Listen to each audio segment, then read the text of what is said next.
अनंत ब्रह्मांडे एके रोम्याऐशी धेंडे, तो या गवळीयाचे घरी उमरा चढता टेका धरी. मारियले दैत्य गाडे ज्याचे पुराणी पवाडे, तो या गवळीयाचे घरी उमरा चढता टेका धरी. तुका मने कळा अंगी जयाचा सकळा, तो या गवळीयाचे घरी उमरा चढता टेका धरी. देवादि देवा जगत्रय देवादि देवा जगत्रय देवा, देवादि देवा जगत्रय देवा. हरे श्री केशवा विनंती माझी, हरे केशवा विनंती माझी वाणी तुझेवर निघून नाम, माझी वाणी तुझेवर निघून नाम. ऐसे देई प्रेम काही कळा, ऐसे देई प्रेम काही कळा. नमो सद्गुरु तुकया ज्ञान दीपा, नमो सद्गुरु सच्चिदानंद रूपा, नमो सद्गुरु भक्त कल्याण मूर्ती, नमो सद्गुरु भास्करा पूर्ण कीर्ती. मनुष्याकृते राघवे ख्याती केनी, शिळाश करे सागरी तारियेनी. तुका स्वामी हा पूर्ण ब्रह्म प्रकाशी, जळी रक्षिले निर्जीवा कागदासी. महाराज हा जन्मला मृत्युलोकी, दुजी उपमा नाडळी इहलोकी. भवसिंधूशी बांधिला शेतुजीने, अनाथा दिना कारणे तुकयाने. तुका भासला मानवी वेशधारी, परिहा लीला विग्रहे निर्विकारी. सोये श्री हरी व्यापको सर्व जीवा, तुका तोचितो हा परब्रह्म ठेवा. जया पूजले आदरे पांडुरंगे, विमानस्थ केले प्रयाण प्रसंगे. तनु मानवी दिव्य रूपेच केले, नद्या विधे दिव्य लोकाशी नेली. नमो ज्ञानेश्वरा नमो ज्ञानेश्वरा, निवृत्ती उदारा सोपान देवा. मुक्ताबाई नमो त्रिभुवन पावने, अद्यत्रय जननी देवाची. वसुदेव सुतं देवं कंस चाणूरमर्दनं, देवकी परमानंदं कृष्णं वंदे जगद्गुरु.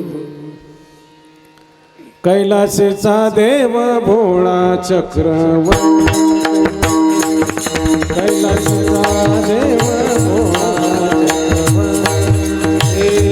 कैलासेचा देव भोळा चक्रवर्ती, कैलासेचा देव भोळा चक्रवर्ती.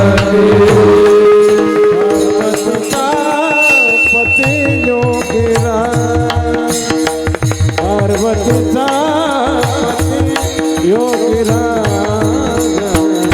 दयाचे पाणी माझे दयाचे पाणी माझे. कैलासेचा देव पार्वतीचा पती योगीराज. दयाचे पाय माझे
माझे दंडवत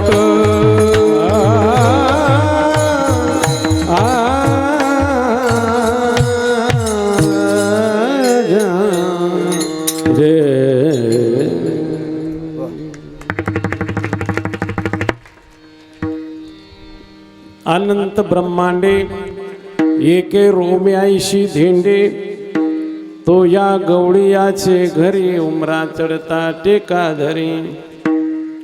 प्रस्तुत प्राप्त प्रसंगी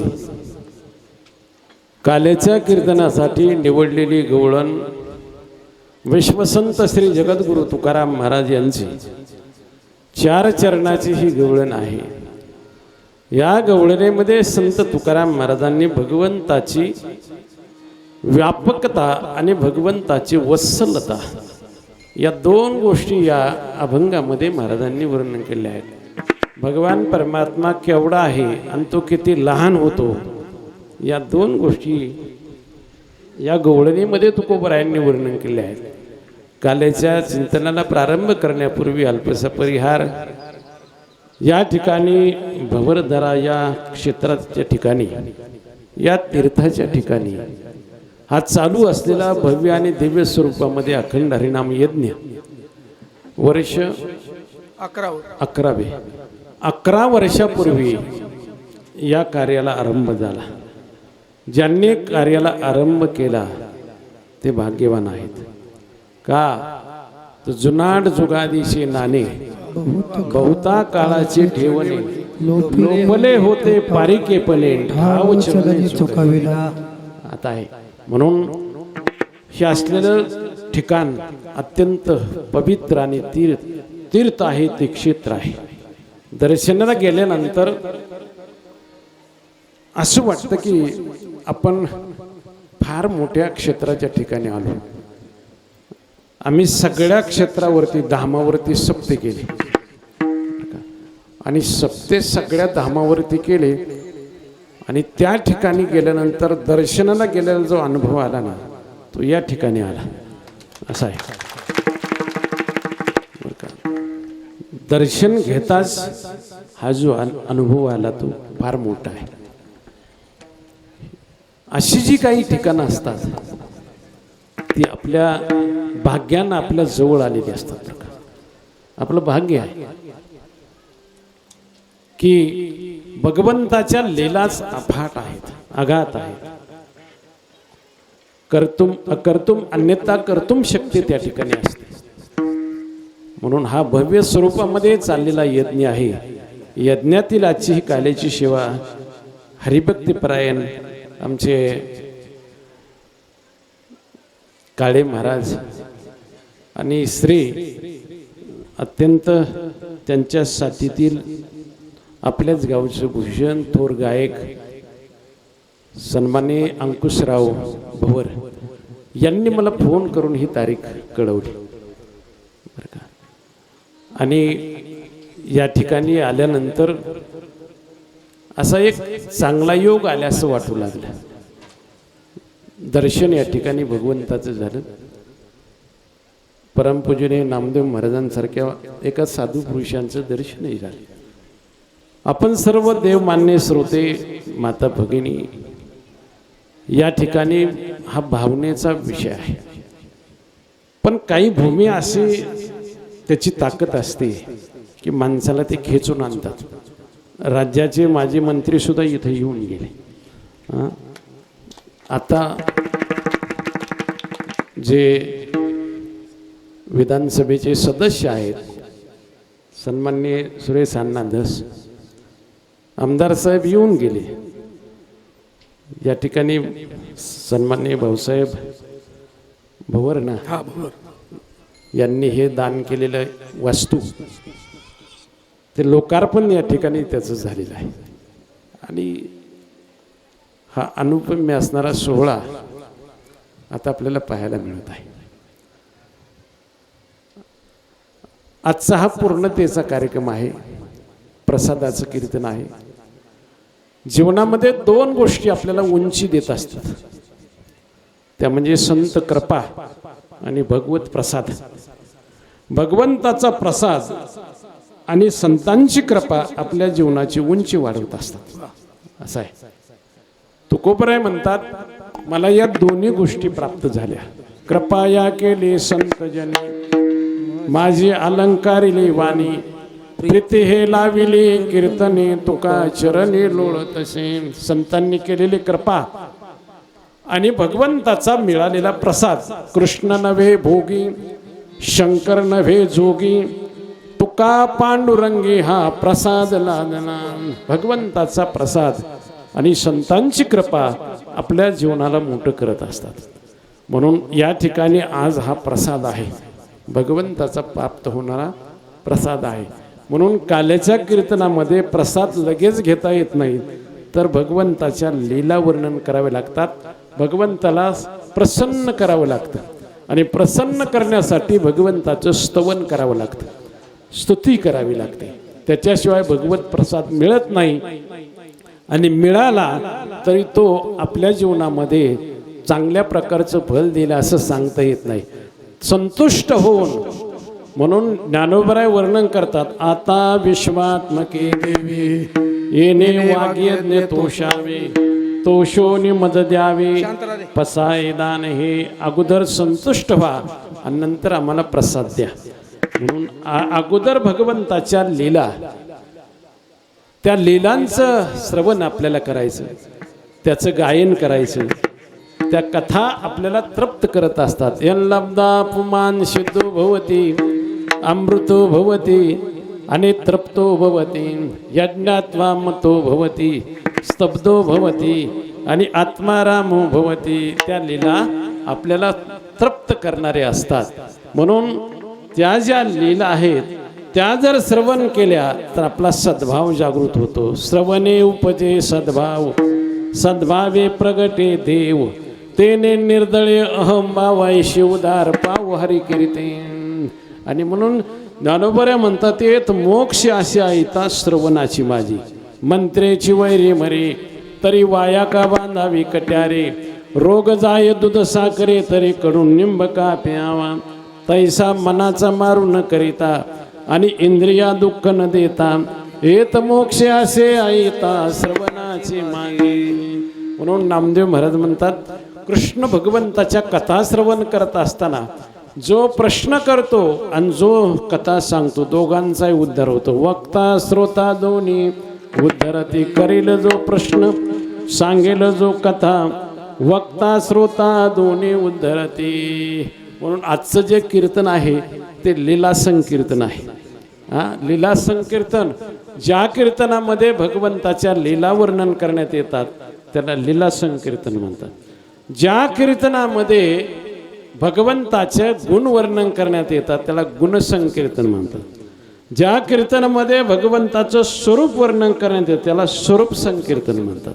ज्या कीर्तनामध्ये संतांचा महिमा सांगण्यात येतो त्याला संत संकीर्तन म्हणतात. ज्या कीर्तनामध्ये भगवंताच्या लीला वर्णन करण्यात येतात त्याला लीला संकीर्तन म्हणतात. आणि याच्यातलं काहीच ज्या कीर्तनात वर्णन करण्यात येत नाही त्याला बोगस कीर्तन म्हणतात. विठ्ठला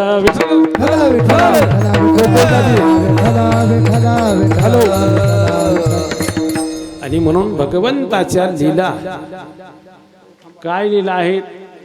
8व्या अवतारामध्ये भगवंताचं चरित्र आपण सर्वजण नेहमी श्रवण करता, पण तेच परत वर्णन करायचं असतं. आता मी काल्याच्या कीर्तनामध्ये काय सांगणार आहे हे सगळ्यांच्या पाठ आहे बरं का. सगळ्यांच्या पाठ असतं. काल्याच्या कीर्तनात काय असतं भगवंताच्या बाललीला असतात हे सगळ्यांच्या पाठ असतं, पण तेच परत वर्णन करायचं असतं का. 15 ऑगस्ट आणि 26 जानेवारी म्हटलं तर आपल्याला काय म्हणावं लागतं, कोणतं गीत गावं लागतं. झेंडा उंचा. जर एखादा मला मी बाबूराव बोलतोय म्हणू का लोक हाणतील ना त्याला. अरे प्रसंग काय झेंडा उंचा रे हमारा. तसं काल्याचं कीर्तन म्हणलं की दुसरं काहीच नाही, भगवंताचं चरित्रच वर्णन करायचं आहे. आणि असा दंड काय. म्हणून तुकोबराय म्हणतात त्या भगवंताचं चरित्राचं आम्ही गायन करू.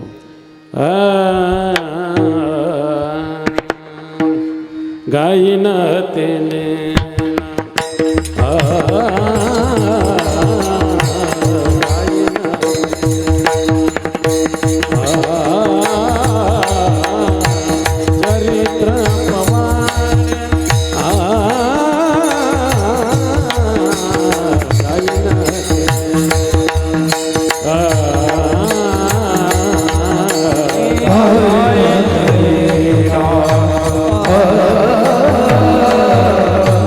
गाईन तिला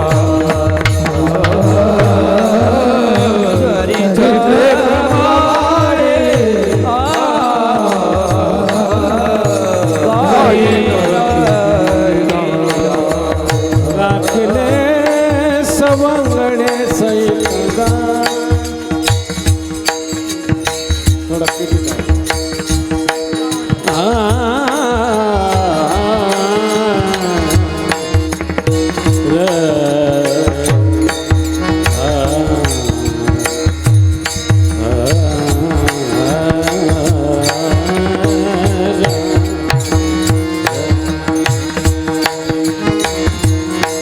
राखिले राखिले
राखिले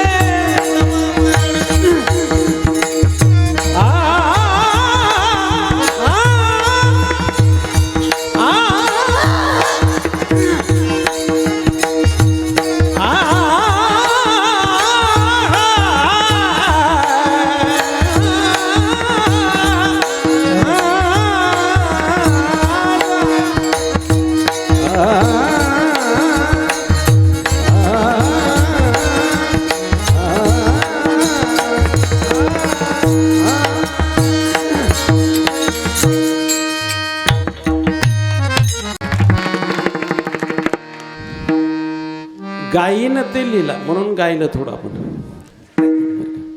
आता सगळेच गाणारे हा राग सोपा आहे, भिंपलाच राग आहे, सगळ्यांनी गायला असतात. आपल्याला वेळ मर्यादा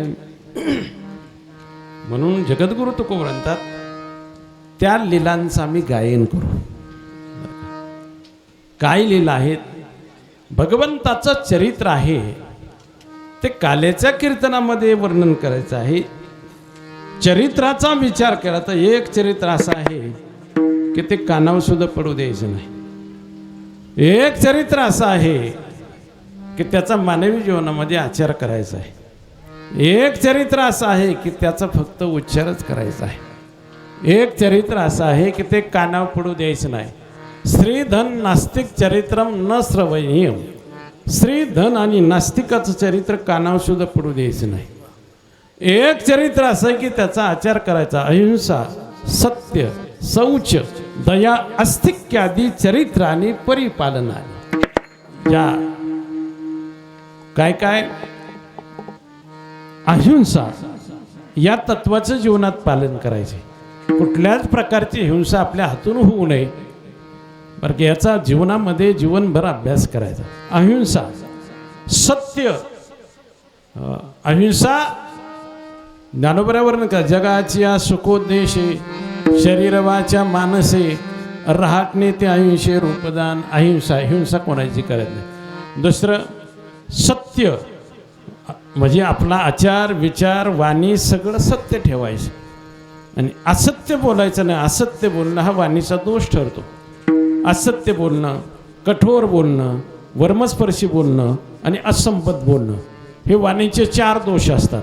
म्हणून संत सांगतात की असत्य बोलू नये. सत्य बोले मुखे दुःखवे अनेकाचे, म्हणजे खरं बोलावं. पण तुकोबरायांना परत विचारलं लोकांनी, महाराज व्यवहार तर सगळा लटकाच चाललेला आहे, खोट्या जगात खरं कोणाला बोलावं नाही. तुकोबरायांनी मार्ग काढला, म्हणजे खऱ्या माणसाला खरं बोला आणि खोट्या माणसाला खोटं बोला. लटका तुका लटक्या सवे, लटके बोले लटके ते. खोट्या माणसाला खोटं बोला. मारुतराय खरं, जटायू रावणाला खरं बोलला, जटायूचे दोन्ही पंख उपसले त्यानं. आणि मारुतराय लंकेत गेल्यानंतर मारुतरायच्या लक्षात होतं हा खोटा माणूस आहे, याला खरं बोलून उपयोग होत नाही. मग मारुतरायला विचारलं, माकडा तुझं मरण कशात आहे? म्हणला शेपटीला चिंध्या गुंडळून पेटून दे, त्याच्यात मरणार आहे म्हणले मी. दिल्या चिंध्या पेटून, शेपटी पेटून दिली. शेपटीला आग स्पर्शच करेन अग्नी. आणि मग विचारलं रावणाने, अरे हे पेटत का नाही? ते म्हणले याला जरा खाद्य कमी पडतंय. काय खाद्य कमी पडतंय? म्हटले याला तूप टाक, खोबरं टाक, मसाल्याचे पदार्थ टाक, म्हणजे काय होईल, याला जरा खाद्य मिळेल, ते पेट घेईल ताबडतोब. मग रावणाने सगळी लंका मोकळी केली. सगळे डबे आणून टाकले, तेलाचे, खोबरं टाकलं, सगळं टाकलं, तरी ते पेट व्हायना नुसतं, भेट घ्यायला नुसतं दुपान झालं. ते विनाकारण सगळ्या नगरीतले लोक दुपानाने शंका शिकायला लागले. सटासट कोरोना नसताना शिकायला लागले त्यांना. सगळे लोक शिकायचे, काय म्हणायचे, हे माकडाला मारण्यासाठी रावण काय करतोय, आपलीच फजिती झाली म्हणले. मग रावणाने परत विचारलं, अरे हे पेटत का नाही? म्हणलं त्याला हवा कमी पडते. हवा कमी पडल्यामुळे पेटत नाही. मग काय करू? ते मग घिसाड्याचे भाते आणले आणि ते भाते मारायला सुरुवात केली, त्यानेही ते पेट घेणार. रावणाने विचारलं, अरे हवा किती लागते याला? मारुतरायाने सांगितलं, अरे तुझ्या तोंडात एवढी हवा आहे की तो कैलास पर्वत हलवलाय म्हणले. एवढी ताकद आहे आणि 10 तोंड आहे तुला, मग इथं कामाला आणायचं, कुठं आणतो? मार फुंकर म्हणले. रावणाने फुंकर मारली. असा एकदम भडका झाला की दाढी रावणाची, त्याच्या दाढी मिशा जळून गेल्या आणि अख्खी लंका जाळून मारुतराय परत आले. आता जाळपोळ प्रकरण चांगलं नाही, तरी तुकाराम महाराज म्हणले, जाळी येली लंका धन्य धन्य धन्य म्हणे तुका. बरं झालं त्या लबाडाचं वाटोळ करून आला म्हणले. लबाडाचं वाईट केलं. खोट्या माणसाला खोटं बोलावं, खऱ्या माणसाला खरं बोलावं. दुसरं तत्व आहे आचारामध्ये अहिंसा सत्य. तिसरं आहे अहिंसा सत्य. शौच म्हणजे पावित्र्य. आपलं मन पवित्र असावं आणि आपलं धनही पवित्र करावं, शरीर पवित्र असावं. शरीर पवित्र करण्यासाठी स्नान लागतं, धन पवित्र करण्यासाठी दान लागतं आणि मन पवित्र करण्यासाठी नाम लागतं. धनाची शुद्धी दानाने होते, मनाची शुद्धी नामाने होते आणि शरीराची शुद्धी स्नानाने होते. दानेर्न पाणीन तू कंकणेन, स्नानेर्न शुद्धीन तू चंदने, मानेर्न तृप्तीन तू भोजनेन, ज्ञानेन मोक्षन तोंडनेन. आणि म्हणून अंतर्बाह्य शौच. पुढचा प्रकार आहे दया. आणि दया या तत्वाचं आपण जीवनामध्ये पालन करावं. पुढचं तत्व आहे आस्तिकपणा. परमेश्वर या जगामध्ये आहे आणि त्याच्याच सत्तेनं सगळं चाललेलं आहे. हा आस्तिकपणा याचं जतन करावं. या 5 गोष्टी आचारामध्ये असाव्यात. एक चरित्र कानावर पडवत द्यायचं नाही. एका चरित्र आचार करायचा आणि एका चरित्रा उच्चार करायचा. चरित्र ते उच्चारावे केले देवे गोकुळे, केले देवे गोकुळे, केले देवे गोकुळे. चरित्र ते उच्चारावे केले देवे गोकुळे, केले देवे गोकुळे, केले देवे गोकुळे. चरित्र ते उच्चारावे केले देवे गोकुळे, केले देवे गोकुळे, केले देवे गोकुळे. हो चरित्र ते उच्चारावे केले देवे गोकुळे, केले देवे गोकुळे, केले देवे गोकुळे.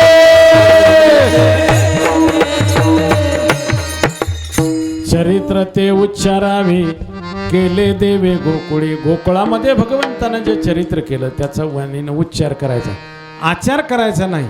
आचार केलं तर फजिती वाटायला येते. तुकोबर म्हणतात आचार माणसं जर करीत राहिली. एका म्हाताऱ्यानं हरिविजय ग्रंथ ऐकला. हरिविजय ग्रंथामध्ये त्यानं कृष्ण भगवंताने 16,108 बायका केल्या. ते कीर्तन त्या पोथीमध्ये ऐकलं आणि दुसऱ्या दिवशी पोरांना म्हणलं, पोरांनो माझी बायको वारलेली 20 वर्ष झाली आणि तरी मला सुना काही नीट सांभाळत नाही, मी सुद्धा लग्न करणार. पोरं म्हणले बाबा वय तुमचं 80 झालं नाहीतरी करणार. कृष्णाने 16,108 बायका केल्या आणि मग मला 2 करायला काय बिघडत आहे का? पोरं म्हणले ठीक आहे. संध्याकाळी झोपल्या होत्या म्हाताऱ्याच्या छातीवर मोठा दगड आणून मांडला त्यांनी. एवढा मोठा दगड ठेवला. ते म्हातारं म्हणलं ए पोरांनो मारतं की काय? म्हणले नाही बाबा, कृष्ण भगवंताने 16,108 बायका केल्या पण त्यानं करंगळीव गोवर्धन पर्वत उचलला. म्हणले त्यानं काय केलं? करंगळीव गोवर्धन पर्वत उचलला. आता तुम्ही काय करा, एवढा दगड बाजूला करा आणि दुसरं लग्न करा. म्हणले लग्न कॅन्सल झालं, मरून जाईन, दगड बाजूला घ्या. म्हणले महाराज म्हणतात देवे सोकरे उचललेली मेदिनी तुमची गुणी नुसलवे. आपल्याला एरियाची गुणी उचलत नाही. ते चरित्र आचरण करायला अवघड आहे. त्यानं 12 गाव अग्नी गिळला आणि आपल्याला उदबत्ती पोळली तरी देवाच ताट पालतं होतं आपल्याकडून. म्हणजे आपल्याला उदबत्ती सुद्धा जमत नाही. त्यानं कालिया सर्पाची फजिती केली आणि आपल्याला सापसुरुडी सुद्धा जमत नाही. मग त्याचे चरित्र आचरण करायला अवघड आहे. म्हणून तुकाराम महाराज म्हणतात त्याचा फक्त उच्चार करा. चरित्र ते उच्चारावे. काय चरित्र आहे भगवंताचं? जगद्गुरु तुकोर म्हणतात त्यानं चरित्र केलं. त्याची व्याप्ती फार मोठी आहे. भगवंताची व्याप्ती संतांनी त्याचा अभ्यास केला. 3 गोष्टीचा सतत अभ्यास केला. सदा विचारे तस्मात जीव जगत आणि परमात्मा. आपल्या जीवनाचा अभ्यास केला, जगाचा अभ्यास केला आणि ईश्वर तत्वाचा अभ्यास केला. संतांनी अंदाजे काहीच सांगितलं नाही, मोगम काहीच सांगितलं नाही बरं का. त्यांचे जे शब्द आहेत ना सगळे मंत्र आहेत. अंदाजे मोगम काहीच नाही. सगळं जे आहे ते बरोबर. म्हणजे चुकीचं काही संत सांगत नसतात आणि अंदाजे काय बोलत नसतात. कारण अंदाजे जर समाजामध्ये आलं हानी करत असतं ते. अंदाजे बोलणं, अंदाजे उपाय, अंदाजे कृती, अंदाजे लिखाण हे माणसाचे वैयक्तिक हानी करून सामाजिक हानी करत असतं. संतांनी अंदाजे काही सांगितलं नाही. अंदाजे उपाय केले. डॉक्टर लोकांनी कोरोनामध्ये जवळजवळ 80% माणसं त्या अंदाजे उपायानेच मेली. 80% माणसं मोहगम लसच नाही निघाले यात इंजेक्शन मेली ना माणसं त्याच्यात बरं का. मोहगम, अंदाजे उपाय, अंदाजे कृती. एका माणसाचा बैल आजारी पडला आणि त्यानं विचारलं शेजाऱ्याला अरे माझा बैल आजारी पडला. तो म्हणला अरे माझा असाच आजारी पडला होता, मी जे तो उपाय केला तो तुला सांगतो. म्हणला काय उपाय केला रे? तो म्हणला तेल उकळून माझ्या बैलाला पाजलं. हा बोहळाग्रस्त तो म्हटला मी सुद्धा तसंच करतो. त्यानं गेला तेल उकळून बैलाला पाजलं, बैल मेला. बैल मेल्यानंतर त्याला विचार आला अरे असा उपाय सांगतात का? माझा बैल मेला ना. तो म्हटला माझा तरी कुठं जगला होता. म्हणजे माझा मेला त्या याचा मारून त्याचा मारला. अंदाजे उपाय, अंदाजे बोलणं, अंदाजे कृती, अंदाजे लिखाण. काही माणसं लिखाण करतात आणि 10 वाजता प्रकाशन होतं त्याचं आणि 11 वाजता कोणतरी वाचतं आणि 12 वाजता त्याला घरी जाऊन ठोकतात लोक. ते पुस्तक फाडून झालं विसर्जन त्याचं. कोणावर तरी काहीतरी लिहायचं अंदाजे लिहिलं असतं. अंदाजे बोलणं, अंदाजे लिखाण हे हानिकारक असतं. संतांनी अंदाजे सांगितलं. तुका मनेचा कुणी सांगे माझा अनुभव आहे अंगे, माझा अनुभव आहे अंगे, माझा अनुभव आहे अंगे. कुणी सांगे माझा अनुभव आहे अंगे, माझा अनुभव आहे अंगे, माझा अनुभव आहे अंगे.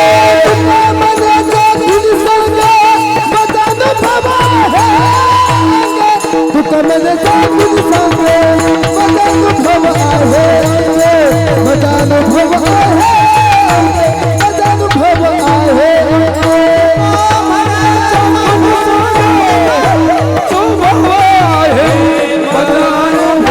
अंगे, माझा अनुभव आहे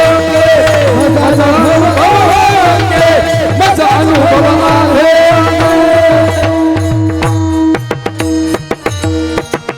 संतांनी अनुभव घेतला, अभ्यास केला, अनुभव घेतला, नंतर लोकांना सांगितलं.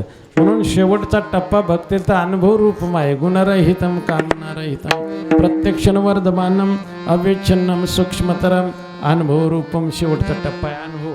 म्हणून त्यांनी अंदाजे सांगितलं नाही. जसं हवामान खातं अंदाज सांगतं भूकंप झाल्यावर केंद्रबिंदू सांगतात का आदल्या दिवशी सांगतात महाराज? भूकंप झाल्यावर दुसऱ्या दिवशी केंद्रबिंदू सांगतात. ते अंदाजेच होतं ना. आणि इतक्या स्केलचा केंद्रबिंदू इथं होता. मग आदल्या दिवशी कुठं गेलं तर तुम्ही?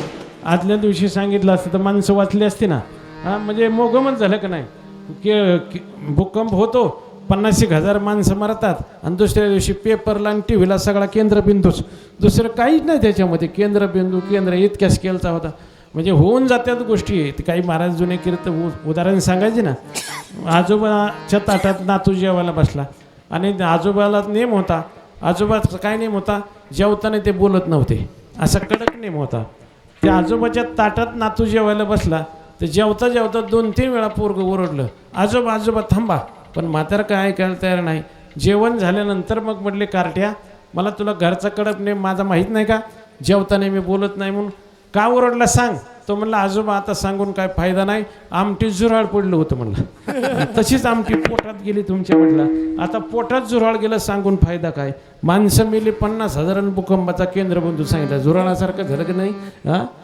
काय उपयोग त्याचा परत सांगून? जगद्गुरु तुकोबर म्हणतात असं संतांचं कधी विचार अंदाजे नसतात. पुढच्या वर्षी चंद्राला कधी ग्रहण आहे ते पंचांगात चित्रासहित दिलेलं असतं बघा. आता बघा तुम्ही घरी गेले पंचांग चित्रासहित दिलेलं आहे. ते हजारो किलोमीटर चंद्र आहे पण चित्रासहित ते काय दिलं आहे? ग्रहणाचं चिन्ह दिलेलं आहे. 1 सेकंदाचा सुद्धा फरक होत नाही, इकडं तिकडं होत नाही. हजारो किलोमीटर चंद्र आहे आणि अगोदर 6 महिने ते दिलेले आहे. इकडं तिकडं सेकंद होत नाही. त्याच वेळी स्पर्श, त्याच वेळी मध्य, त्याच वेळी मोक्ष. म्हणजे संत वाङ्मय ग्रंथ ऋषीमुनीचं तत्वज्ञान हे अंदाजे मोगम नाही. विठ्ठल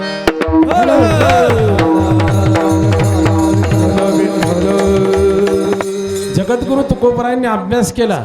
कशाचा अभ्यास केला? ते एक म्हणतात आपल्या जीवनाचा अभ्यास केला, जगाचा अभ्यास केला आणि ईश्वर भगवंताचा अभ्यास केला.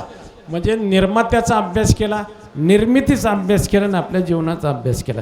या 3 गोष्टीचा अभ्यास केला. जगाची निर्मितीचा अभ्यास केला तर जग फार मोठं आहे. कुठं कुठं काय काय निर्माण झालं आहे अजून माणसाला मेळ लागलेला नाही. एवढी त्याची निर्मिती आहे. एवढी काय आहे, काय काय निर्माण केलं त्यानं जगद्गुरु तुकोबराय वर्णन करतात. एकलेने कंठाव्याची मनोने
काय काय निर्माण झालं.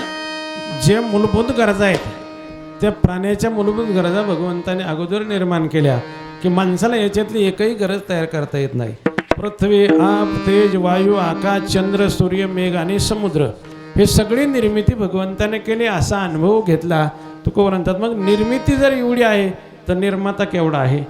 निर्मात्याचं वर्णन केलं ते म्हटले आकाशाच्या वरती सप्त स्वर्गाच्या वरती त्याचा मुकुट आहे आणि सप्त पाताळाच्या खाली त्याचे चरण आहेत. एवढा मोठा तो भगवान आहे. आणि म्हणून महाराज म्हणतात जगद्गुरु तुकोबराय वर्णन करतात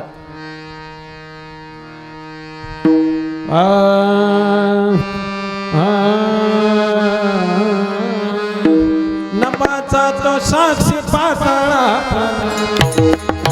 नभाचा तो साक्षी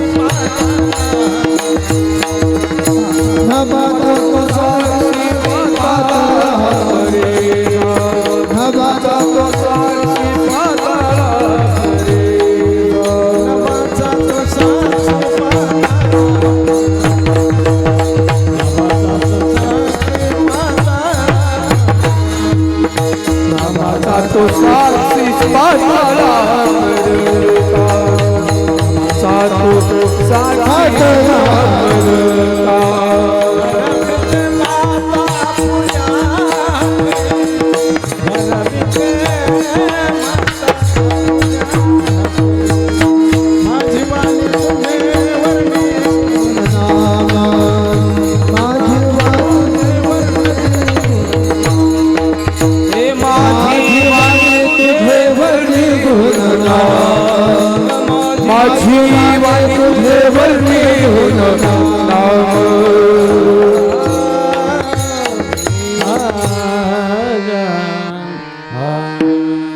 नभाचा तो साक्षी पाताळा परता भरविते माता पुले हाते. मग त्याची व्याप्ती किती आहे? जगद्गुरु तुकोबरांत त्याच्या एका एका रोमामध्ये अनंत ब्रह्मांड साठवलेले आहेत असं पहिल्या चरणात. अनंत ब्रह्मांड बुधरी अनंत ब्रह्मांड ब्रह्मांड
ब्रह्मांडे एक रोमे ऐशी धेंडे तुकोपर्यंत अनंत ब्रह्मांड एका एका रोम मध्ये आहे.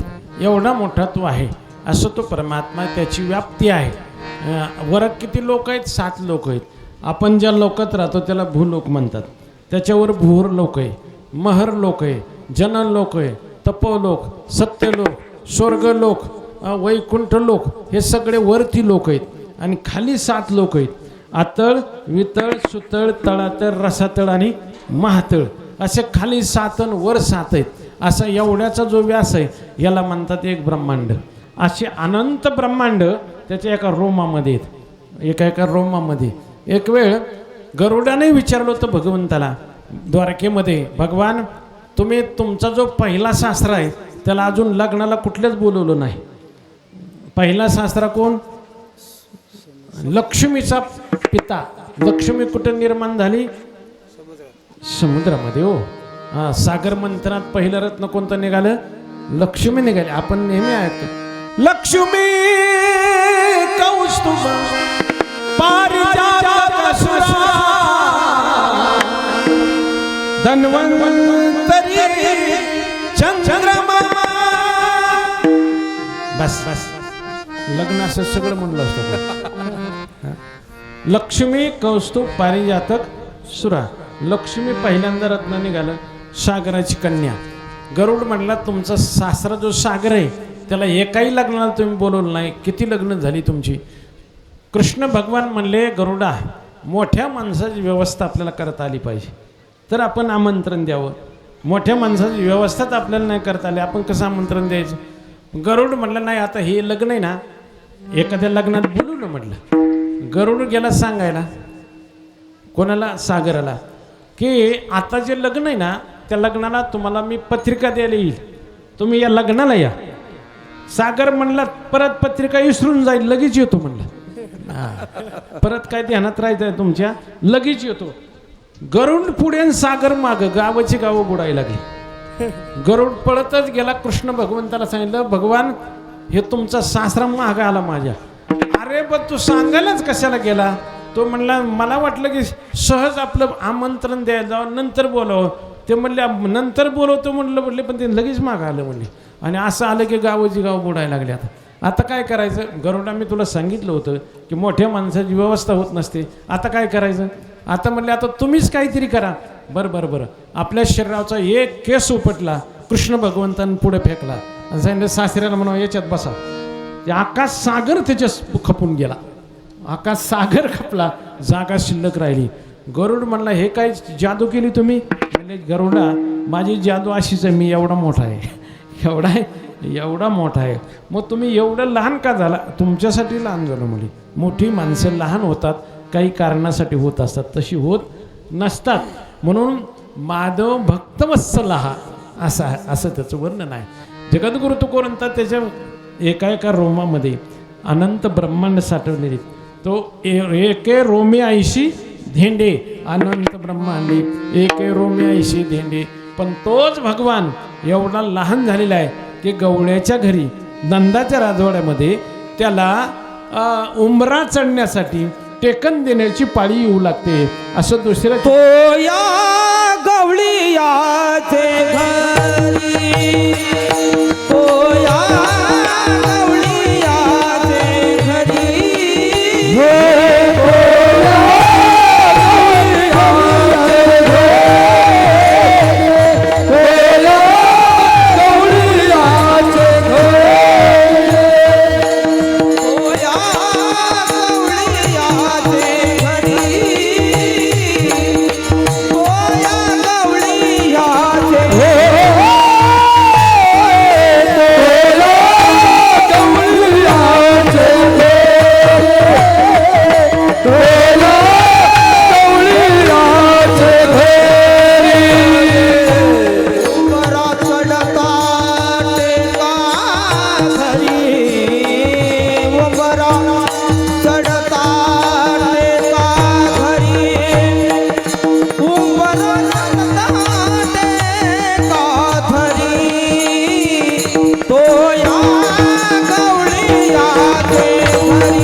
गवळीयाचे घरी उमरा चढता टेका घरी.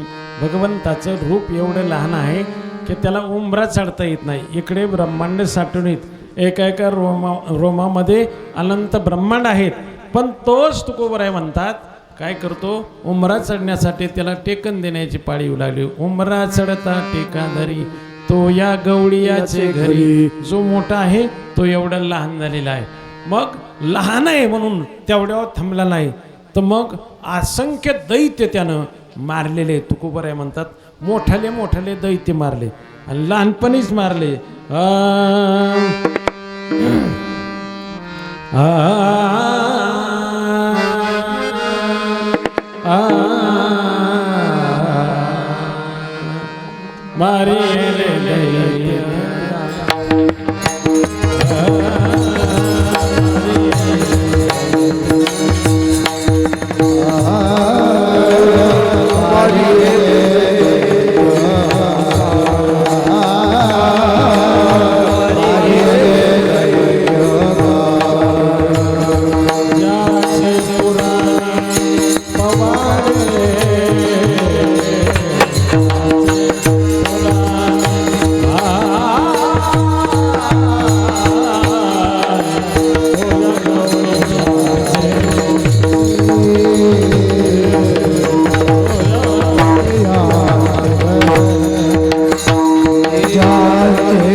मारी रे दैत वाढ मारी रे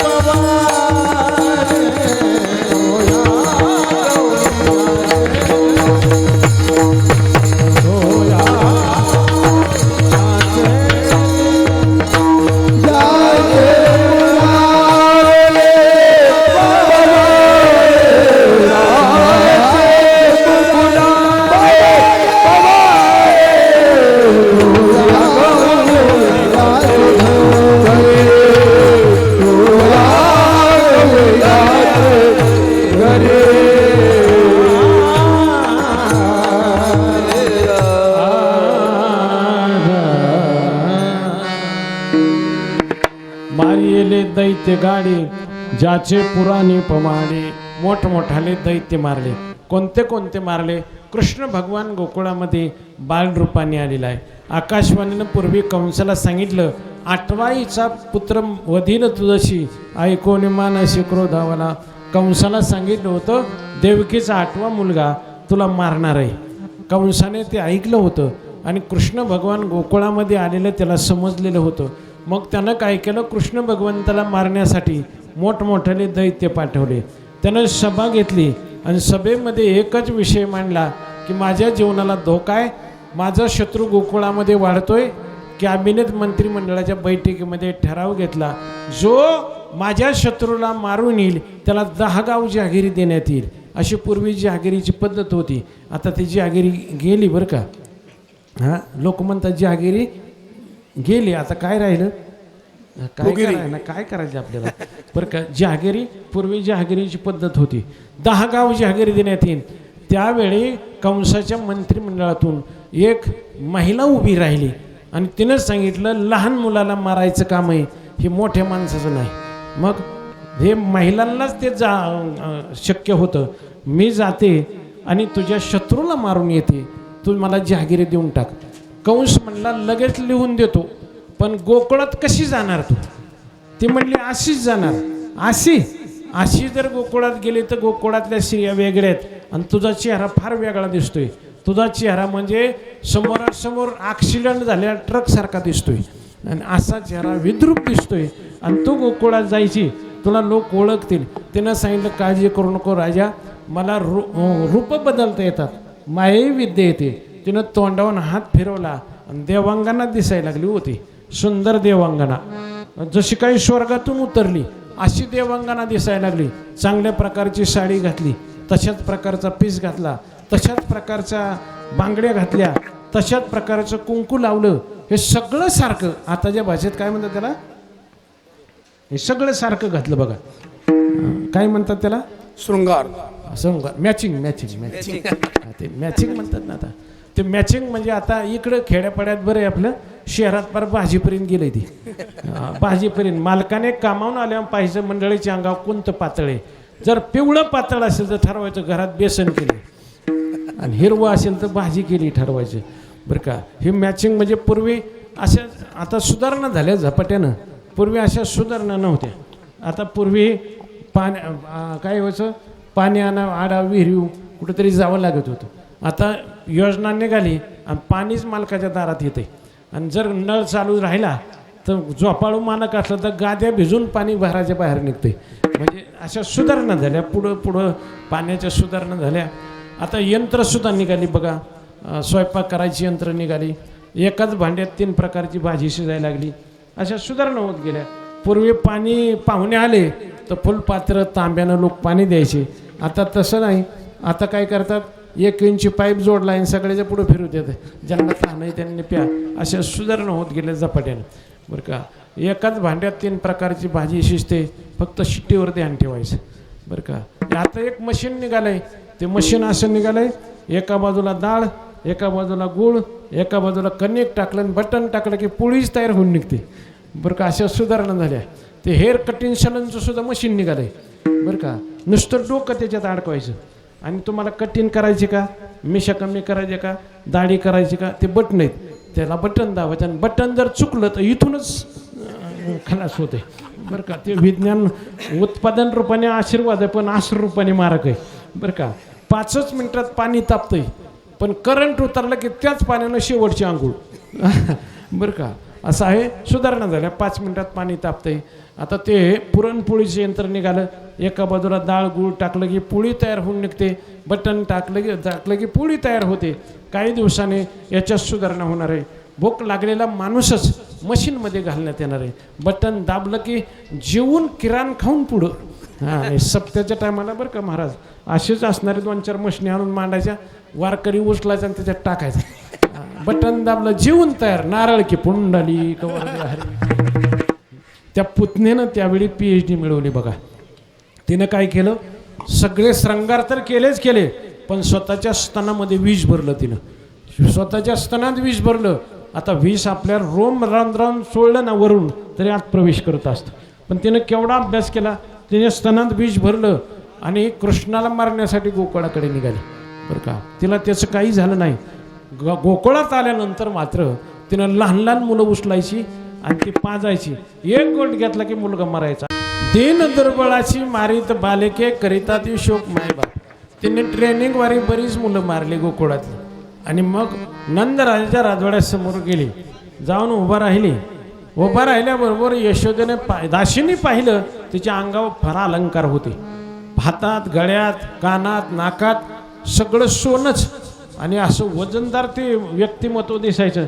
त्या दाशीने बसाय टाकलं तोपर्यंत यशोदेच्या. आणि यशोदेला जाऊन सांगितलं श्रीमंत घरची पाहुणी आपल्या घरी आली म्हणजे. फारच तिच्या अंगावर दागिने आहेत. यशोदा आली पाहते तर तिच्या अंगावरचे जे दागिने होते ते सगळे नकली होते बरं का. सगळे नकली दागिने खोटेच दागिने घालून आलेली होती ती. आणि तिच्या तोंडाकडे पाहिलं यशोदेने पाहिलं तर हिच्या डोळ्यात उलट्या पाहुल्यात म्हणली. ही मानवी श्री नाही माझ्या कृष्णाला मारण्यासाठी आलेली संकट आहे हे हो. मग तिला विचारलं यशोदेने कोण तू कशासाठी आली काय काम. ते म्हणले काय तुम्हाला ओळखलंच नाही म्हणले. मोठी माणसं झाले की ओळखीत नसतात माणसाला. म्हणले काय झालं मी तुझी बहीण आहे ना. बहीण यशोदा म्हणली मला सख्खी बहीणच नाही ना. ते पुतना म्हणले फसलं काम आपलं. मावस बहीण आहे मावस बहीण. म्हणले मावशीच नाही मला. मावशी नाही म्हणलं मावस बहीण तरी कुठली. मग लांबच्या नात्यानं तुझी बहीण आहे. बरं ठीक आहे. कशाला आली तुला मुलगा झाला म्हणून भेटायला आली म्हणजे आणि गडबडीने आली म्हणजे. बरं ठीक आहे. यशोदा म्हणली जरा फिरून येता का बाळाला आताच झोपवलाय. कृष्ण भगवान म्हणले आईला समजतं का नाही मी काय झोपा काढा इथं आलो का हां. मी काय झोपा काढाय रडायला सुरुवात केली. तोपर्यंत पुतना उठली जागाय म्हटली. तिला गडबड झाली होती कृष्णाला मारण्यासाठी. मग जवळ गेली पाळण्याच्या जवळ गेली आणि तिला उचललं भगवंताला मांडीवर घेतलं. भगवंताने डोळे झाकले आणि प्यायला सुरुवात केली. आता डोळे का झाकले याची जवळजवळ 21 कारणं माधव महाराज मगरने गाथा नवनीतमध्ये सांगितली. 21 कारणं सांगली का डोळे झाकले. डोळे झाकले आणि भगवान शंकराची आठवण केली कृष्ण भगवंताने. भगवान तुम्हाला विष प्यायची सवय ही बाई विष घेऊन आली हे पार्सल सगळं तुमच्याकडे घ्या म्हणले. डोळे झाकले भगवंताची आठवण केली. डोळे झाकले आणि प्यायला सुरुवात केली. आता याचं पेनं काही साधं होतं का हां. प्यायला सुरुवात केली ते जसं 40 हॉर्सपॉवरचा पंपच जो वडायला सुरुवात केली तर त्याच्या शरीरात काही ठेवलं नाही अजिबात काही नाही ठेवलं. आणि त्याला ज्यावेळी स्वतःला वेदना सुरू झाल्या त्यावेळी ती म्हटली अनेक पेणारी पाहिली पण असं नाही पाहिलं म्हणे. हे विष पितो पण मरायला तयार नाही म्हणजे. नाही ते कितीतरी पेणारी आमच्या राशींच्या बाजारात एक माणूस त्या नंबऱ्याजवळ जाऊन उभं राहिला होता आणि त्या नंबऱ्याला विचारत होतं बाजार गाडी गेली का आमची. त्या नंबऱ्याकडे सांगणार बाजार गाडी त्याला गेली का.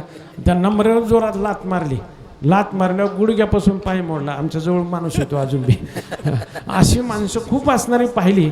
पुतना म्हणते पण याचं पेनं जरा वेगळं दिसतंय. हे मला पार मारायचं केलं यानं म्हणले. इतक्या वेदना होतात. आणि मग मोठ्यानं ओरडली. तिच्या प्राणाला सुरुवात झाली. मोठ्यानं ओरडले कृष्णा सोड परत येणार नाही. म्हणजे मावशी आता परत यायला तुला शिल्लकच ठेवणार नाही. आणि पंचप्राण आकर्षण केलं. ज्ञानोबराय वर्णन करतात वसुदेव देवकी स्तम जन्मला कुमारीसाठी गोकुळी आला तो प्राणा सकट आला पुतने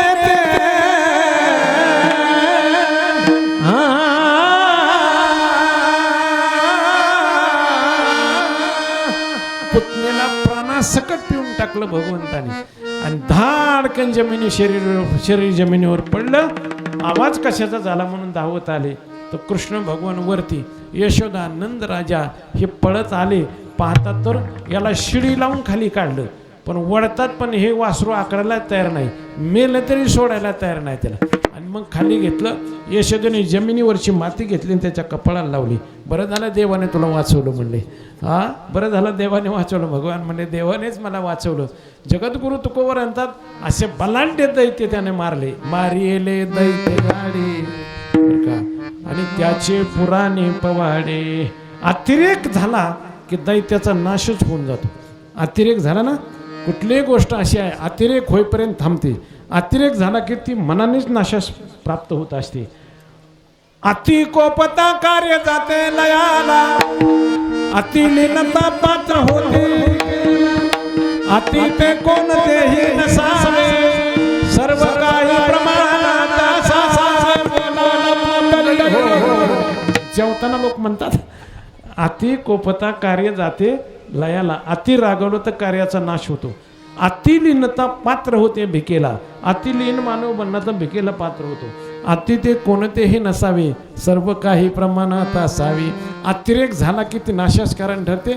त्या दैत्यांचा अतिरेक झाला बघा. चानूर, मुष्टिक, यमासूर, त्रणावर्त, काग, बग, रिटा, काग बग रिटा मारिले बाळे. आग बघिले काग बग रिटा मारिले बाळे.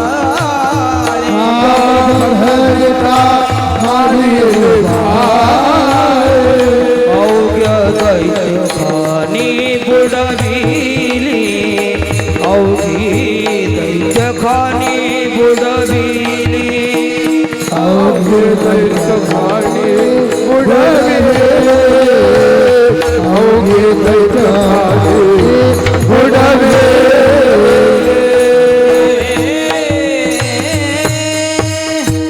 काग बग रिटा मारिले बालपणी, अवघे दैत्य खाणे बुडाविले. सगळ्या दैत्य कुळाचा नाश भगवंताने बालवयात केला. मारिले दैत्य गाडी ज्याचे पुराणे पवाडे. संत तुकोबर म्हणतात असा सर्व प्रकारच्या कलेनं युक्त असणारा तो भगवंत आहे. भगवान परमात्मा असा आहे की त्याच्या अंगामध्ये सर्व प्रकारच्या कळा आहेत. तो कामने कळा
गौरिया हरी गौरिया हरी गौरिया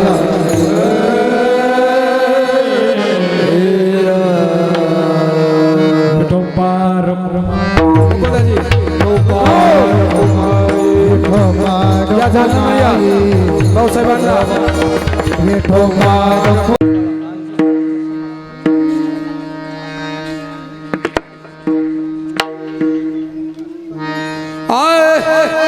तुका म्हणे कळा तुका म्हणे कळा तुका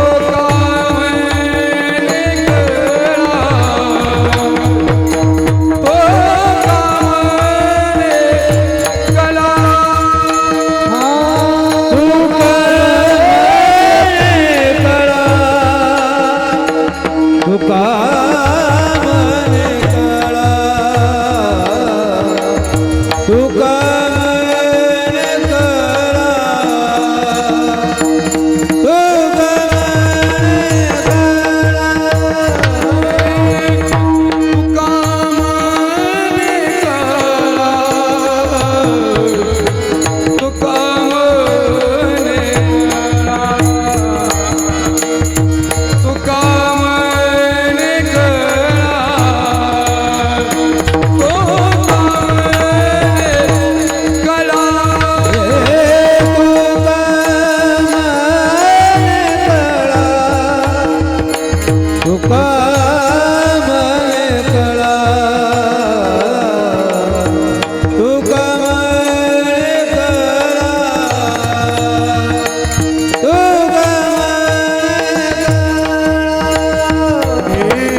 अशी धेंडे तो या गवळियाचे घरी उमरा चढता टेका धरी.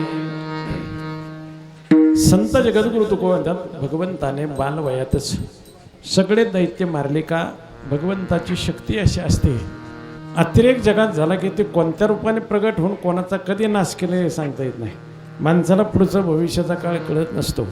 पण जे कर्म असतं ते कर्म मात्र आपल्याला जे पेरलेलं आहे ते उगवता हा भूमीचा नियम आहे. पेरलेलं गहू पेरल्यावर मका कधीच कोणाची उगवत नसते. गहू पेरल्यावर गहू उगवतील, मका पेरल्यावर मकाच उगवेल. असं आहे हा कर्म आपलं क्षेत्र आहे. हे शरीर म्हणजे एक क्षेत्रच आहे. याच्यात जे कर्म केले जातं त्याचं फळ मिळालं जातं. दैत्य कुळाचा नाश झाला का तर अतिरेक झाला म्हणून. त्यांचा अतिरेक झाला, भगवंताने आपली शक्ती कृष्ण रूपाने प्रगट केली आणि सगळ्या दैत्याला मारलं. फक्त भक्तिसुखाचा आनंद लुटण्यासाठी जे अनंत जन्म तपश्चर्या करून गोकुळामध्ये आलेले लोक होते, गवळणी होत्या, गोपाळ होते आणि त्या भगवंताची वाट पाहत होते की आम्ही अत्यंत पुण्य आत्तापर्यंत केलंय आणि भगवान आम्हाला दर्शन द्यायला ये गातो ये गातो पंढरीच्या. देवा हे सगळ्या गवळणी प्रार्थना करत होत्या म्हणून भगवान गोकुळामध्ये आले. पडिले दून दे पडिले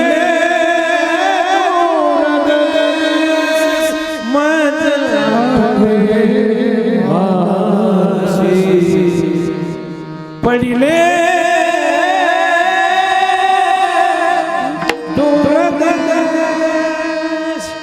अनेक जन्म तपश्चर्या केलेल्या गोपिका गोकुळामध्ये वाट बघत होत्या.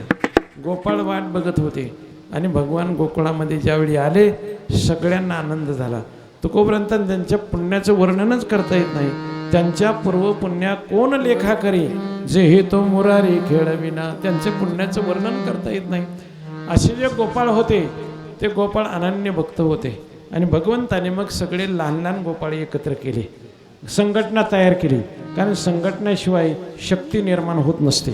जोपर्यंत संघटना नाही तोपर्यंत शक्ती निर्माण होत नाही. संघ शक्ती कलयुगे, कलयुगामध्ये संघटना ही जगात फार मोठी शक्ती असते आणि अशी संघटना श्रीकृष्ण भगवंताने गोकुळामध्ये उभा केली. हे सगळा जो माल होता तो मथुरेला जात होता आणि मथुरेला सगळे राक्षस होते, दैत्य होते. कृष्ण भगवंताने गोपाळांनो आपली संघटना करणं गरजेचं आहे. सगळे संघटना एकत्र आले गोपाळ आणि गोपाळांना सांगितलं भगवंताने हा जो माल आहे ना तो इथंच संपून टाकायचा. तुमच्या शरीराला अशी का झाली? तो म्हणला खायला मिळत नाही म्हणून झाली. गोपाळ म्हणजे आम्हाला खायलाच मिळत नाही. अरे मग तुम्हाला खायला मिळत नाही, आपल्या घरचं असून सुद्धा आपल्याला मिळत नसेल तर आपण चोरून खायचं. कृष्ण भगवान म्हटले काय करायचं? चोरून खायचं. म्हणजे अरे चोरून कसं खायचं कृष्ण? चोरी करणं पाप आहे. अरे दुसऱ्याची चोरी करणं पाप आहे, आपल्या घरचं आपलं खाणं हक्क आहे. सगळे गोपाळ एकत्र केले आणि मी सांगतो तसं करा म्हणजे. याला तरी याने लागे अवघे माझा मागे मागे आजू जो तो मोठे घरी तुझे मनाला तो गेले.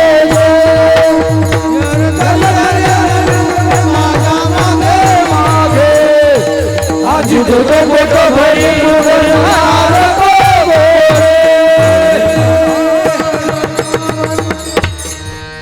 आज तुम्हाला पोटभर देतो.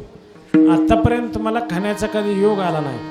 राम अवतारामध्ये आला होता पण तुम्हाला खाता आलं नाही. राम अवतारामध्ये सीतेची सुटका झाली आणि जनक राजानं पत्र दिलं रामप्रभूला, सगळं सैन्य माझ्या नगरीला घेऊन या म्हणले, त्यांचा सत्कार करणार आहे मी.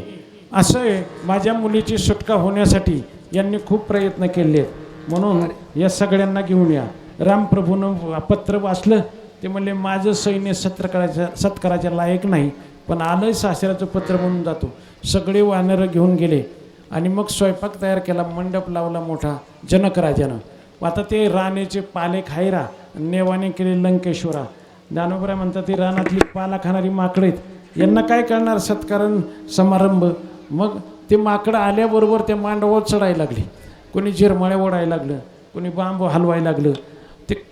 ते कृष्ण रामप्रभू म्हणले माझ्या सासरवाडीला आलात तुम्ही, जरा नीट राहा ना. सासरवाडीला गेल्यानंतर मित्रांनी नीट राहायचं असतं का, डोकं फोडून माघारी यायचं असतं का? हां, नीट राहा. सगळ्या मित्रांना गोपाळांना सांगितलं मी सांगतो तसं करा. बरं बरं ठीक आहे. जनक राजानं सांगितलं सत्कारानंतर करू, आधी यांना जेवणच देऊ. मग ठीक आहे, स्वयंपाक तयार झाला आहे, रांगेत बसा. सगळ्याला रांगेत बसायला सांगितलं, पण ती रांगेत बसताना अशी बसली शाळेतल्या पोरांसारखी एकामागं एक एकामागं एक. ते म्हणले जरा फिरून बसा. जरा अर्धी फिरली आणि बसली आणि सांगितलं आता वाढा. पत्रावळीवाल्यानं पत्रावळी वाढीत वाढीत पुढं गेला आणि मागं बघितलं, सगळ्यांनी पत्रावळ्या खाऊन टाकल्या. एकाने पत्रावळी शिल्लक ठेवली नाही. रामप्रभूला सांगितलं काय तुमचं सैन्य सगळ्या पत्रावळीच खाल्ले म्हणले यांनी. मग रामप्रभूनं सांगितलं याच्यावर येईल ते खा, ते खाऊ नका, पत्रावळी खाऊ नका. परत पदार्थ वाढले, पण राजाच्या घरचं अन्न होतं, पदार्थ भरपूर होते. आणि एका माकडाच्या पिलानं त्यातला एक गोल पदार्थ उचलला आणि दाबला. बरं का, ते निबार होतं ते सटकलं हातून, ते पार वर गेलं. तो पदार्थ वर गेलो. ते माकड म्हटलं माझ्यापेक्षा जास्त उडी मारते का हे. अशी जोरात उडी मारली. त्याच्या आईनं सांगितलं म्हणजे तू माझी उडीच पाहिली नाही, त्याच्यापेक्षा त्यानं उडी जास्त मारली.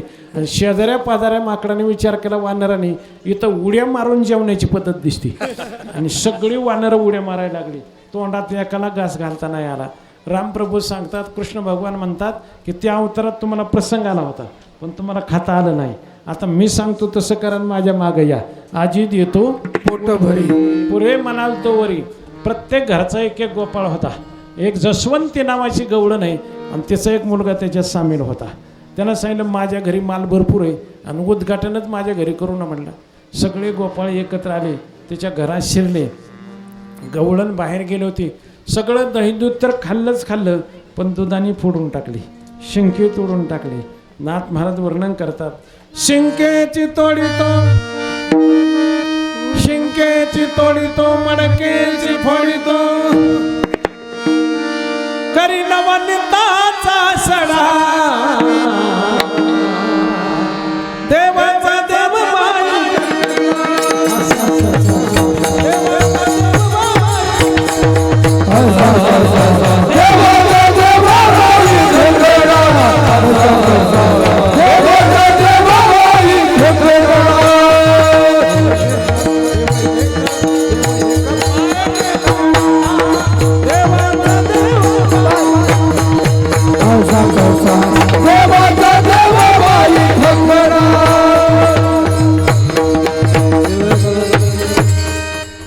सगळ्यात बाहेर रबडा झाला.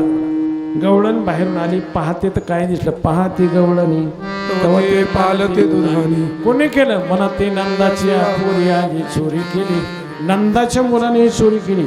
बाकीच्या गवळणी म्हणल्या राजाचा मुलगा आहे त्याच्या घरी कमी का. एवढं दही होतं की परवा 2 रेडकं ताकात पडून मिली त्याच्या घरी. एवढं दही दूध ताक आहे त्याच्या घरी, तुझी चोरी करे कशाला ना. ते म्हणे तयावेल नाशी नवे दुसरे आयशी. दुसरं कोण नाही त्यानंच केलं म्हणजे त्याच्याशिवाय हे करताना. मग सगळ्या गवळणी एकत्र आल्या आणि नंदराजाच्या राजवाड्यासमोर उभ्या राहिल्या. यशोदेला हाका मारू लागल्या, हे यशोदे कृष्णाला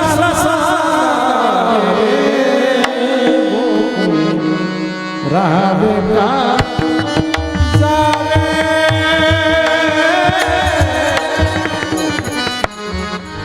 यशोदा बाहेर ये जरा, गोकुळात राहावं का जावं म्हणले. काय झालं, तुझ्या मुलाने सगळा सत्यानाश करून टाकला दह्या दुधाचा.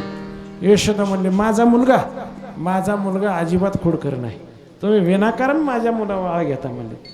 बाळ सगुण गुणाचे बाळ दिसतंय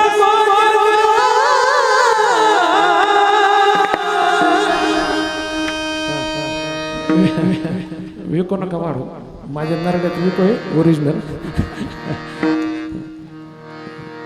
बाळ दिसतंय गोजिरवान, काय सांगता गाराने गे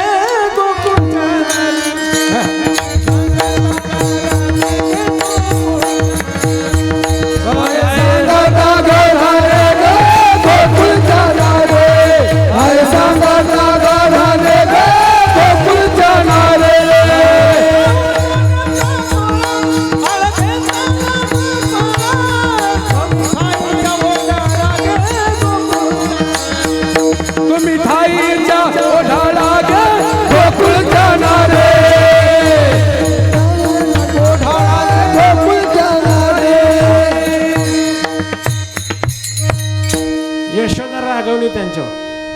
माझ्या मुलावर विनाकारण आळ घेता. त्या गवळणी म्हणल्या बाई तुझा लाडका काना तुलाच गोड वाटे. तुझा मुलगा तुला चांगला वाटतो. नाही आपलं कोणालाही चांगलंच वाटत असतं. आपलं तो बाळ्यान लोकांचं ते कार्ट असा नेमच आहे. एका घरी पाहुणे आले होते आणि त्यांनी काय केलं कोट अडकून ठेवला आणि एक लहान मुलगा गेला. प्रतिष्ठित पाहुणे होते. त्यानं बुचकुलीवर वाळवालीने कोटाच्या खिशातच टाकली. ते मग प्रतिष्ठित पाहुण्याला पाहिलं म्हणले तुमच्या पोराला वळण नाही म्हणले. ते कोटाच्या खिशात वाळून टाकली. ते घर मालक म्हणले हा ना काय बाचा आहे म्हणले सांभाळलेला आहे बरं का. हे आमचा मुलगा नाही म्हणले. तुमचा कुठे आहे? ती काय बुटात पाणी भरतोय म्हणले तुमच्या. आपलं कोणालाही चांगलं वाटतं लोकांचं कार्ट. हां त्या गवळणी म्हणल्या तुझं तुला चांगलं वाटतं. आमची फजिती केली नाही ना पार. बरं बरं बरं मग ठीक काय काय झालं ते सांगा बरं. सगळ्या गवळणी एकत्र केल्या आणि सगळ्या गवळणी एकत्र येऊन यशोदेला सांगतात गवळणी सांगती गारानी गवळणी सांगती गारानी रात्री आला चक्रपाणी खाऊन दही दूध तुपलोनी फोडली अवघ विरजनी हे बायको आमाशी पावे ना यशोदे बाल तुझा काना कुटवर सोसुदिंगाना कुटवर सोसुदिंगाना यशोदे बाळ तुझा काना ओठवर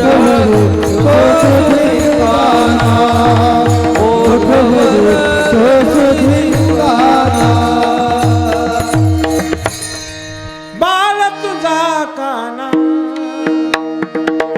कुटवर सोसुदिंगाना. गवळणी रांगेत उभं राहून यशोदेला सांगतात. पहिलेला विचारलं तुझं काय झालं सांग बरं. एवढी मोठ्यानं ओरडते. तिनं सांगितलं परवा लांबच्या घरा दारी निजला होता म्हातारा उचलून या ताकाचा डेरा फोडीला सैरा. रात्रीचे कधी घरात शिरले माहितीच नाही. दही दूध तर खाल्लं पण चोरी होते म्हणून म्हातारा राखण ठेवलं होतं आम्ही सासरा दारात. ते यांनी मोठा डेरा उचलला आणि त्या म्हाताऱ्याच्या डोक्यातच आपटलं म्हणे. नेमा डेरा गळ्यात अडकलाय म्हातारा अजून घरी येणं म्हणले. असली फजिती केली आमची म्हणजे. पुढचीला विचारलं तुझं काय झालं. पुढची गवळण सांगते मेले आणून या सर्प माझ्या बाळा दावीतो दर्प. मेलेला सर्प कागदात गुंडळून आणला म्हणले आणि एकुलते एक माझा पोरगा दारात बसल्या त्याच्या हातात दिला दर खाऊचा पुडा म्हणले. आणि त्यानं आत घरात गेलं आणि कॅरीबॅग काढली आणि सापाचं भेंडूळ हातात आलं. ते पोरगं घरात येणं अजून बाप बाप म्हणतंय सापसुद्धा म्हणता येणार म्हणजे. बरोबर पुढचीला विचारलं तुझं काय झालं. पुढची गवळण सांगते गाई वासरे सोडितो हे माशी सांगतो. परवा आमच्या सगळ्या गायी सोडून दिल्या रात्रीच्या आणि गाय जागेवर रात्रीचीच गाडवं आणून बांधली म्हणजे. गायाच्या जागेवर गाडवं आणि अंतुल्या जागेवर शिंगर बांधली म्हणजे आम्ही. आणि पहाटेच हाका मारतो वामशी उठा धारा काढायची वेळ झाली. ते म्हणले मालकाला उठवलं. मी उठले माझ्या हातात एक बादली मालकाच्या हातात एक बादली. मालकाला सांगितलं एक गायची दार काढ मी पुढचीची काढते. मालक बसताना बेसावत बसलं. असा दणका दिला त्या गायने तीन कोणाने त्या मालका झाल्या. बादली एकीकडे मालक एकीकडे. आणि मग मी बसले तर दणका बसला माझा गाल तुटला म्हणले. आम्ही उजेड आणून बघत होतो सगळी गाडवच आमच्या तावडीला एक गाय नव्हती म्हणजे. असं केलं. पुढचीला विचारलं तुझं काय झालं सांग.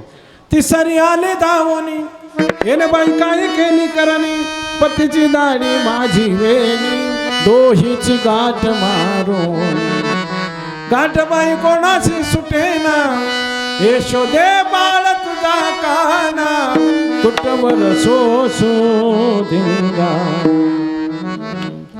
असं केलं बघ. अतिश्रीनं सांगितलं असं दाढी वेणीची गाठ मारली म्हणजे. सोडा गेलं तर सुटना तोडा गेलं तर तुटाना कापा गेलं तर कापाना पेटवा गेलं तर जळाना आणि काय करा ते कळाना म्हणले. अशी आमची फजिती झाली. पुढचीला विचारलं तुझं काय झालं. पुढची गवळण सांगते घेऊन आला आग्न आणि तुझ्या घराशी लावीन राखेलचा टेंबा घेऊन आला माझ्या घराला लावीन म्हणतो. अशी गवळणीची गाराने यशोदेने ऐकली आणि यशोदेच्या डोळ्यातच पाणी आलं. आईशी ऐकता गाराने यशोदेने आले कृष्णा खोडी दे टाकुनी एका जनार्दनी प्रेमा यशोदेचे आवरे यशोदे डोळ्यात पाणी आलं. सांगितलं कृष्णा आता काय कर, तू रानात जा म्हणले. मग हातात काठी, घोंगडी, बासरी, शिदोरी हे सगळं दिलं आणि भगवान मग गायी राखण्यासाठी रानात गेले. मग गायी चरू लागल्या, वळत्या गोपाळावर आल्या. गोपाळ कंटाळे आणि गोपाळाने सांगितलं कृष्णा आता गायी बसून टाका. एका झाडाखाली गायी बसवल्या. खेळ खेळूनही गोपाळ थकले आणि म्हणले आता भूका लागल्या, खांदे बार पोटी भूक, काय खेळायची सुख. झाली आता वेळ म्हणते आनास दोऱ्या, झाली आता वेळ म्हणते आनास दोऱ्या, झाली आता वेळ म्हणते आनाच दोऱ्या, झाली आता वेळ म्हणते आनाच दोऱ्या.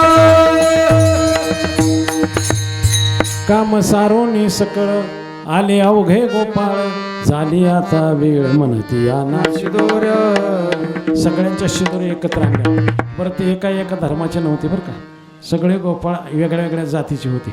पण संत वाङ्मयामध्ये संतांनी आपल्याला हा भेद शिकवला नाही कधी. नास्ति तेषु जाती भेद कुल्य कुल रूप धनक्रियादी भेद. सगळे एकत्र आले, सगळे संत एकत्र आले, सगळे गोपाळ एकत्र आले आणि त्यांनी काला केला. भगवंताने तो प्रसाद सगळ्या गोपाळांना दिला. गोपाळांना आनंद झाला आणि गोपाळांनी गजर केला. पुंडली भगवान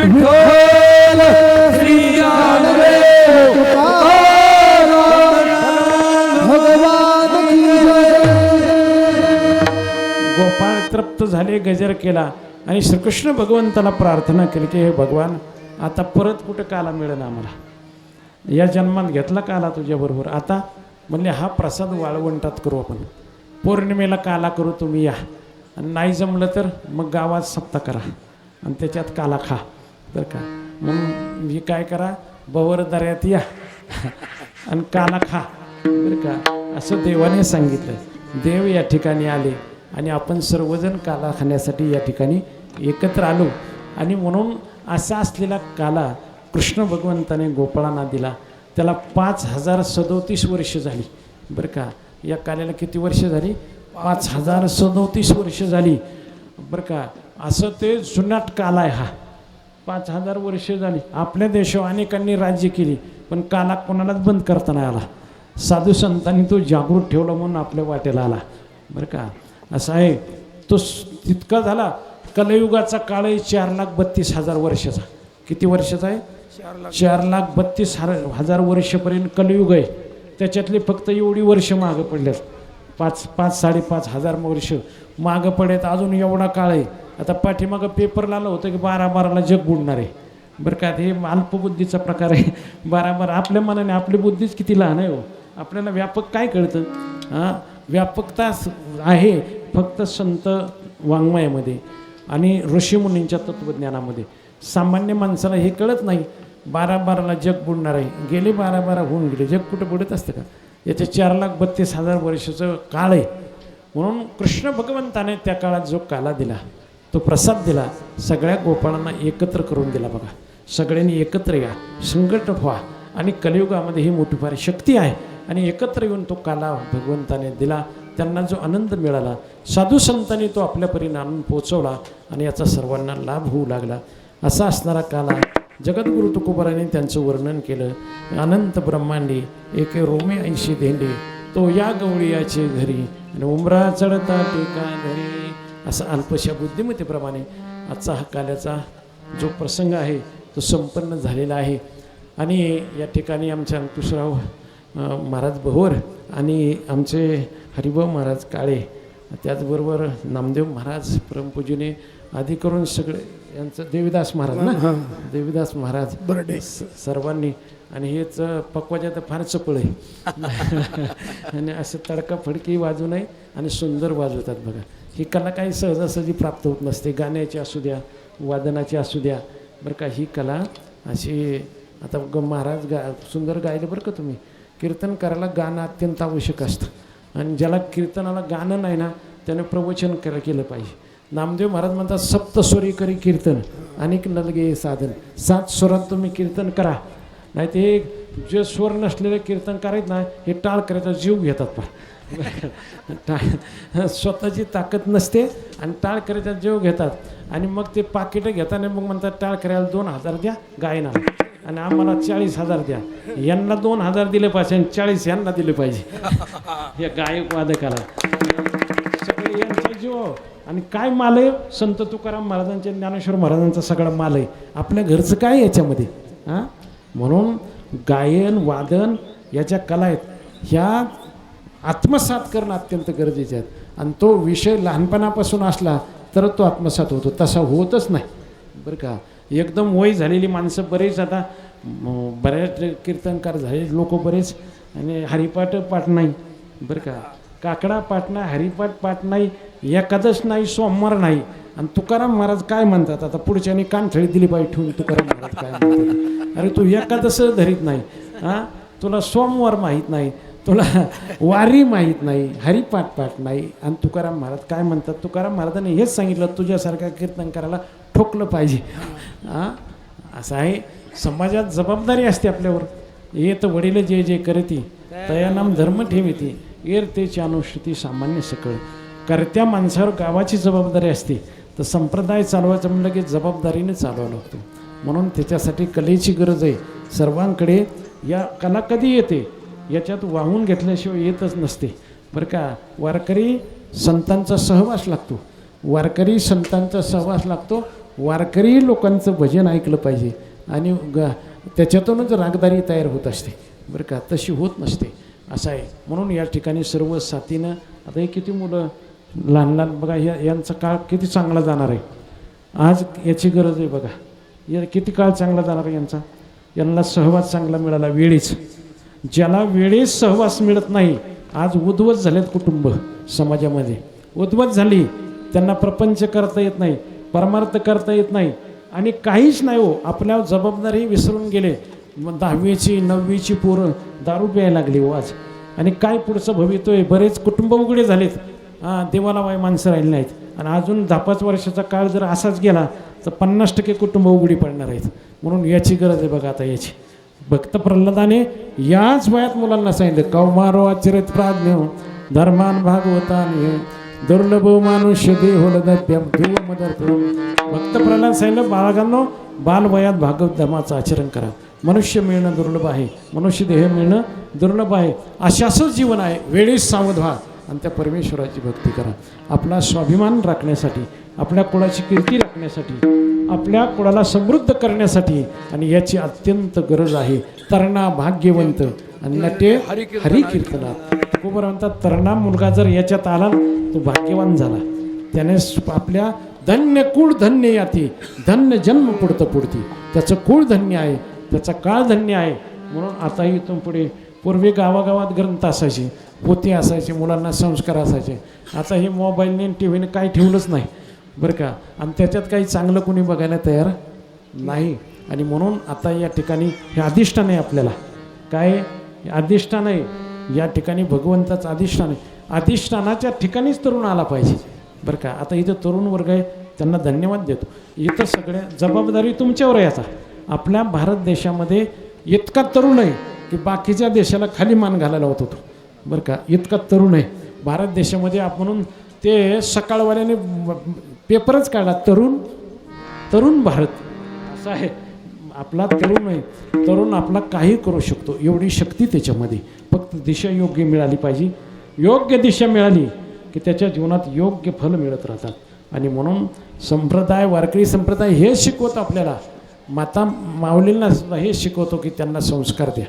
संस्कार दिले आपली पिढी चांगली घडेल, कीर्तिवान मुलं जन्माला येतील, आपल्या कुळाची उंची वाढेल आणि आपला जो स्वधर्म आहे तो टिकला जाईल.